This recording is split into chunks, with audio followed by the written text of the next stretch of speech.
नमस्कार, मी विशाल वसंत पवार, मंडळ कृषी अधिकारी कवटे मंकाळ. दिनांक 27 फेब्रुवारी ते 1 मार्च या दरम्यान हिसारगट्टा बेंगलोर येथे IHR Indian institute of horticulture research म्हणजेच फलोत्पादन अनुसंधान केंद्र यांच्याद्वारे कृषी प्रदर्शन आयोजित केले जात आहे. या प्रदर्शनामध्ये आपल्याला फळपिके, भाजीपाला पिके तसेच फुलशेती याविषयी तंत्रज्ञान पाहायला मिळणार आहे. तरी सर्व शेतकऱ्यांनी या प्रदर्शनाचा अवश्य लाभ घ्यावा. या प्रदर्शनामध्ये कोणतीही खाजगी कंपनीला इन्व्हिटेशन नाही आहे.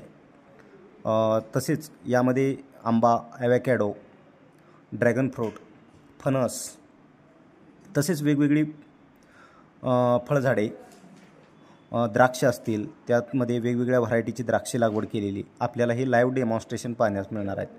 भाजीपाल्यामध्ये कांदा लागवड असेल, मिरची असेल, टोमॅटो लागवड असेल, तसेच इतर काही जी भाजीपाला पिके असतील, तसेच फुलशेतीमध्ये वेगवेगळी फुलशेतीमध्ये जी शेती केली जाते त्याचे तंत्रज्ञान आपणास पाहता येणार आहे.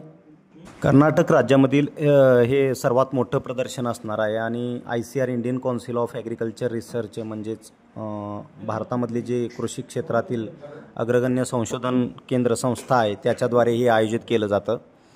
यामध्ये आपल्याला लाईव्ह प्रात्यक्षिकं पाहता येतात. जे शेतकरी खरंच आधुनिक तंत्रज्ञानामध्ये कमी खर्चामध्ये शेती करू इच्छित आहेत त्यांनी या प्रदर्शनास अवश्य भेट द्यावी अशी मी आपणास विनंती करत आहे. या प्रदर्शनाच्या ठिकाणी स्वतः शास्त्रज्ञ आपल्याला प्रत्येक फळपीक, भाजीपाला पीक किंवा फुलशेती असेल याविषयी आपल्याला मार्गदर्शन करतात. त्यामध्ये ते कोणतं तंत्रज्ञान वापरलं, त्यांच्या ज्या काही पुसापासून म्हणजे पुसा या सरनेमपासून ज्या व्हरायटी लागू होतात ते आपल्याला त्या सर्व पाहायला मिळणार आहेत. तरी आपण याचा अवश्य लाभ घ्यावा.